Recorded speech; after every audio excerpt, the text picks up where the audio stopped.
Hello students of class 6th. Today we will discuss part 5 of chapter number 5, separation of substances, and in this part we will discuss this topic: can water dissolve any amount of a substance?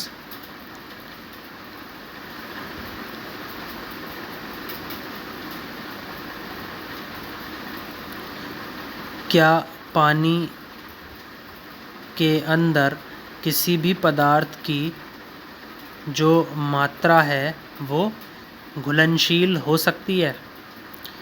तो इस question को हम इस video में discuss करेंगे। In chapter 4 we found that many substances dissolve in water and form a solution. Chapter 4 में students हमने ये पढ़ा था या ये हमने खोजा था कि ऐसे बहुत सारे पदार्थ होते हैं जो पानी के अंदर घुलते हैं एंड फॉर्म अ सॉल्यूशन, और क्या बना लेते हैं, एक सॉल्यूशन बना लेते हैं, एक घोल बना लेते हैं। We say that these substances are soluble in water. हम ये कहते हैं कि ये जो पदार्थ होते हैं ये पानी के अंदर घुलनशील होते हैं। What will happen if we go on adding more and more of these substances to a fixed quantity of water? क्या होगा जब हम इनको ज़्यादा से ज़्यादा, इन पदार्थों को ज़्यादा से ज़्यादा क्या करेंगे, जोड़ते चले जाएंगे to a fixed quantity of water. और पानी की मात्रा कैसी होनी चाहिए, फिक्स्ड होनी चाहिए, तब क्या होगा? तो ये क्वेश्चन यहाँ पर अराइज होता है। तो एक्टिविटी 8 हम डिस्कस करेंगे अब। You will need a beaker. आपको एक बीकर की क्या पड़ेगी, ज़रूरत पड़ेगी, और अ स्मॉल पैन, एक छोटा सा पैन भी आप ले सकते हैं, अ स्पून, एक चम्मच, सॉल्ट एंड वाटर। एक चम्मच में आप क्या ले सकते हैं, नमक ले सकते हैं, और बीकर के अंदर क्या डाल सकते हैं, पानी डाल सकते हैं। Add 1 teaspoon of salt and stir it well. उसके अंदर आप 1 चम्मच नमक डाल करके उसको बढ़िया से हिला सकते हैं। अनटिल द सॉल्ट डिज़ोल्व्स कम्प्लीटली, जब तक कि जो सॉल्ट है, जो नमक है, वो पूरी तरीके से पानी में नहीं घुल जाता। तो ऐसा आपको फिगर 5.14 में दिखाया है। तो 5.14 में क्या है, डिज़ोल्विंग सॉल्ट इन वाटर, पानी के अंदर नमक को घोलना, या घोलते हुए आपको इसको दिखाया है।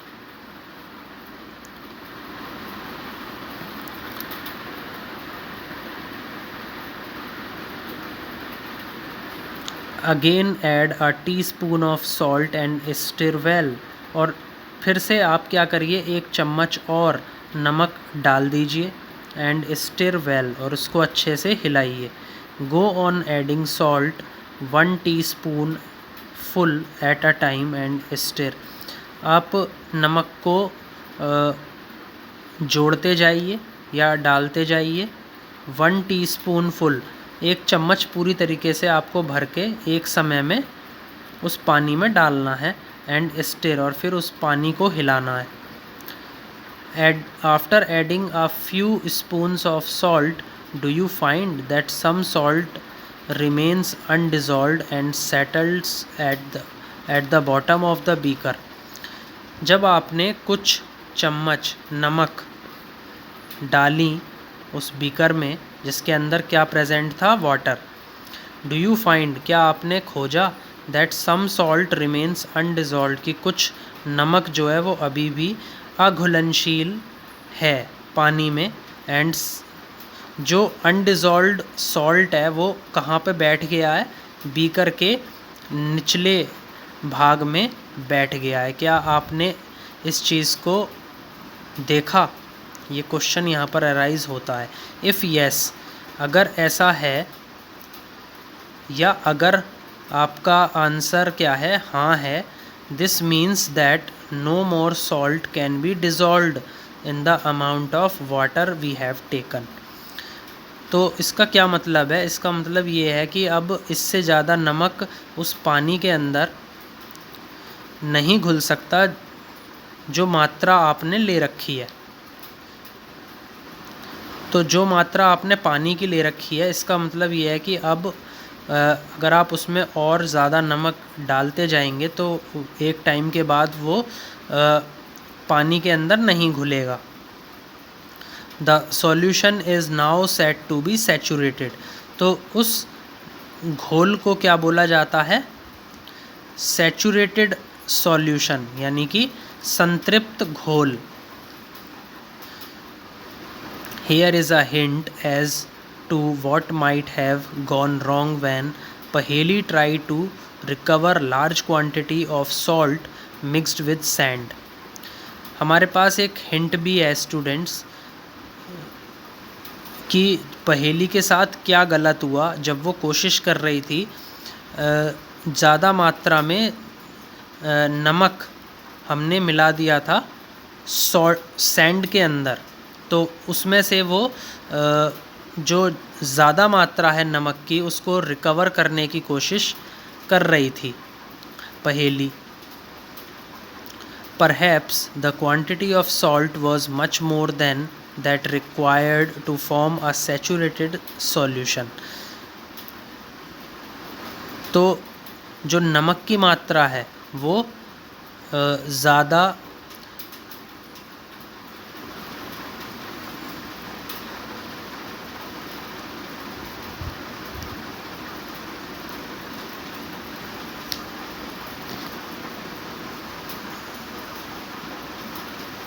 हमें चाहिए होती है या फिर हमें उसकी ज़रूरत होती है to form a saturated solution, एक संतृप्त घोल बनाने के लिए।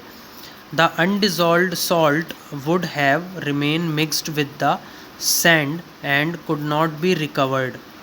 जो नमक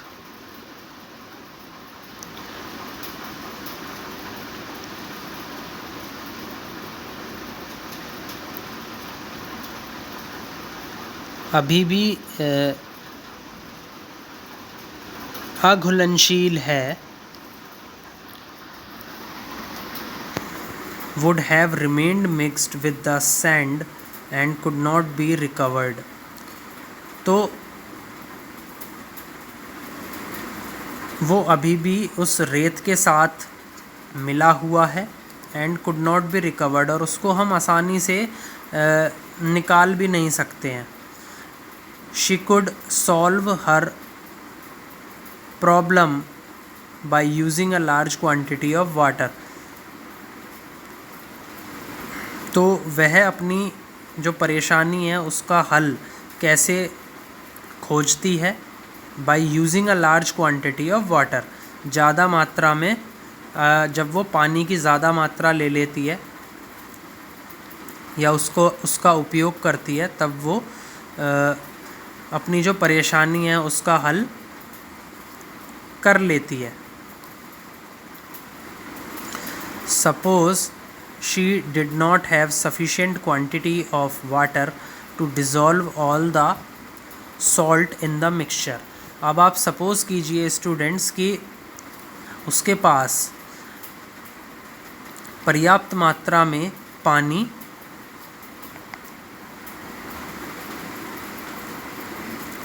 नहीं है to dissolve all the salt in the water, ताकि जो सारा नमक है वो उस मिश्रण के अंदर घुल सके। Is there some way that water could be made to dissolve more salt before a solution gets saturated? तो क्या आपके पास कोई और तरीका है that water could be made to dissolve more salt, कि जो पानी है वो और ज़्यादा मात्रा में जो नमक है उसको घोल सके before the solution gets saturated, जब तक कि जो कोई घोल है वो संतृप्त ना हो जाए या उस घोल के संतृप्त होने से पहले। क्या आपके पास कोई और तरीका है कि जो पानी है वो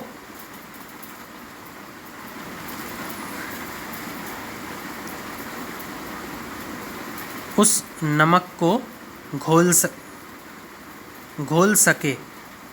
let us try and help पहेली आउट। अब हम कोशिश करते हैं और ये मदद करते हैं हम पहेली की कि वो इस परेशानी से बाहर निकल सके।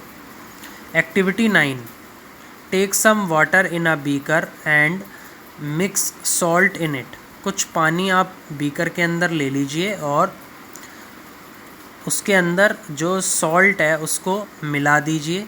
Until it can not dissolve any more salt, जब तक कि ज़्यादा नमक उसके अंदर ना घुल पाए। This will give you a saturated solution of salt in water. तो ये आपको क्या दे देगा? संतृप्त घोल दे देगा नमक का पानी में।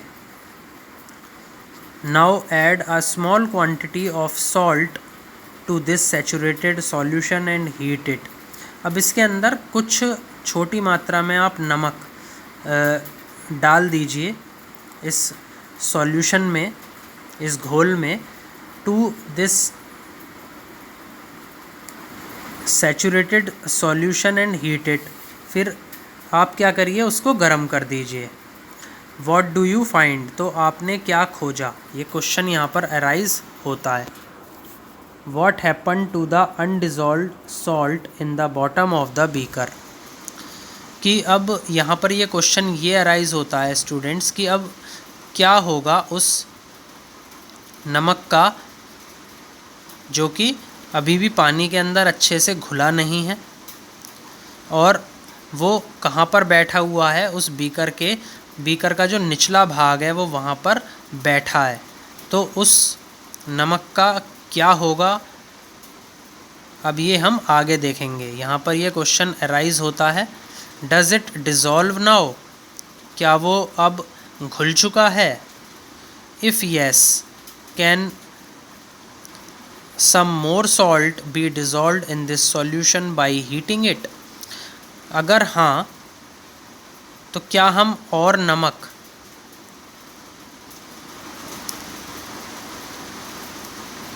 उस घोल के अंदर घोल सकते हैं बाय हीटिंग इट, उसको गर्म करके? Let this hot solution cool. अब ये जो गर्म घोल है इसको ठंडा होने के लिए रख दीजिए। Does the salt appear to settle at the bottom of the beaker again? क्या जो नमक है वो अभी भी जो उस बीकर का निचला भाग है क्या वो वहाँ पर बैठता हुआ आपको दिखाई दे रहा है? दोबारा से, the activity suggest that larger quantity of salt can be dissolved in water on heating. तो ये एक्टिविटी ये आपको दर्शाती है कि ज़्यादा मात्रा में जब आप नमक लेते हैं तो वो पानी के अंदर क्या हो जाता है? घुल जाता है ऑन हीटिंग, जब आप उस पानी को गर्म करते हैं।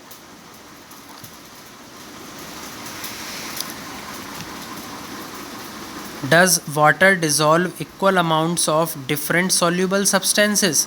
क्या पानी बराबर मात्रा में जो घुलनशील पदार्थ हैं, अलग अलग घुलनशील पदार्थ हैं, उनको अपने अंदर घोल पाता है? Let us find out. अब हम इस क्वेश्चन का आंसर फाइंड करने की कोशिश करेंगे। Activity 10, take 2 glasses and pour half a cup of water in each of them. अब आप 2 ग्लास ले लीजिए और उसके अंदर आधा प्याला पानी रख दीजिए या डाल दीजिए। दोनों में। Add a teaspoon of salt to 1 glass, और 1 ग्लास के अंदर आप 1 चम्मच नमक डाल दीजिए। And stir till the salt dissolve, और उसको तब तक हिलाइए जब तक कि वो जो नमक है वो पूरी तरीके से ना घुल जाए। गो ऑन एडिंग सॉल्ट, और उसमें नमक डालते रहिए। 1 टीस्पून एट अ टाइम, 1 चम्मच एक समय में। टिल द सॉल्यूशन सैचुरेट्स, जब तक कि वो जो घोल है वो संतृप्त ना हो जाए। Record the number of spoons of salt that dissolve in the water in table 5.2। 5.2 में 5.2 टेबल में आपको रिकॉर्ड बनाना है, और उसमें आपको नंबर ऑफ स्पून्स यानी कि कितने चम्मच नमक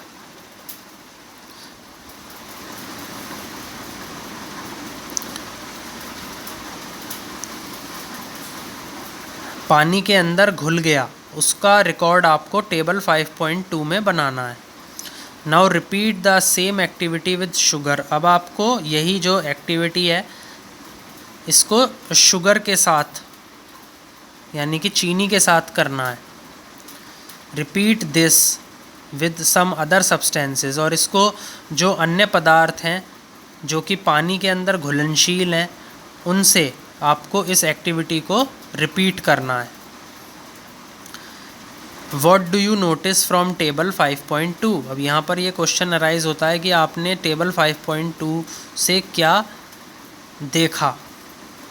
Do you find that water dissolves different substances in different amounts? कि क्या आपने देखा कि जो पानी है वो अलग अलग पदार्थों को अलग अलग मात्रा में अपने अंदर घोलता है। We have discussed a few methods of separating substances. हमने डिस्कस किए कुछ तरीके जिनसे हम पदार्थों को क्या कर सकते हैं, अलग थलग कर सकते हैं या फिर उनको सेग्रीगेट कर सकते हैं। Some of the methods of separation presented in this chapter are also used in a science laboratory. कुछ तरीके जिनसे हम सेग्रीगेशन करते हैं सब्सटेंसेस का, प्रेजेंटेड इन दिस चैप्टर, जो कि इस चैप्टर के अंदर आपको दिखाए गए हैं, are also used in a science laboratory. इनका उपयोग साइंस लेबोरेटरी में किया जाता है। We have learned that a solution is prepared by dissolving a substance in a liquid. हमने ये याद किया कि कोई भी घोल है और उसको बनाया गया है by dissolving a substance in a liquid. किसी पदार्थ को उस तरल के अंदर घोल करके आपने एक घोल तैयार किया है, तो उस घोल को क्या बोला जाएगा, सैचुरेटेड यानी कि संतृप्त बोला जाएगा। If it can not dissolve more of the substance in it. और सैचुरेटेड सॉल्यूशन के अंदर आप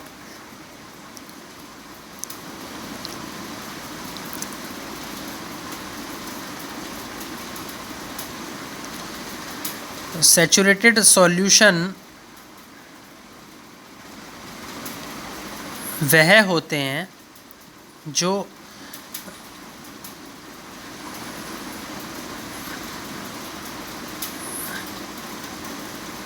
पदार्थों को ज़्यादा मात्रा में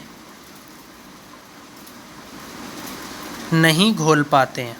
तो उस टाइप के जो घोल होते हैं, सॉल्यूशंस होते हैं, उनको सैचुरेटेड सॉल्यूशंस बोला जाता है। तो आई थिंक स्टूडेंट्स आपको ये जो चैप्टर है ये अच्छे से समझ में आया होगा। Please like, share and subscribe this video. Thank you.